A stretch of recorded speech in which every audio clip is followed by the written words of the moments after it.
This is the most recent thing I've put out, but I've only edited this book. It's actually a collection of essays that came from the talks that were given at 2008's School of Theology. So it's Christ's Victory Over Evil is the title of this one, and a number of faculty and some friends from outside the faculty have also involved there. Basically, we wanted to do something that addressed the issue of evil spirits, the devil, temptation, what is the involvement of evil in people's lives, how do we deal with that. But rather than addressing, in a sense, addressing the devil and giving him the headline, we wanted to do it in a way that actually showed that he's a defeated foe and Christ has won the victory, and so we've ended up with the title Christ's Victory Over Evil. There's an opening chapter, a very good chapter by Tony Payne, which sort of sets the scene and asks basically says there's a great deal of interest in the devil or fear of the devil at the moment. How has it got here, and where have we come from? So he sort of sets the scene in the context of history and how we've got to where we are today.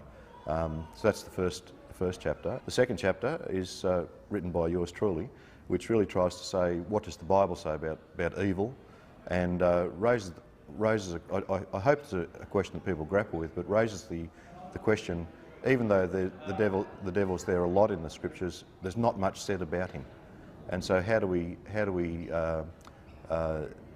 take seriously the fact that there's not much said as we think about the devil. The central chapters then explore, because you see, quite often the devil seems very real to people, and evil seems very real and something that's very present. Whereas the word of the gospel, it's almost like it's a whisper that comes in the back of your ear, and it doesn't seem to shout as loudly as the presence of evil.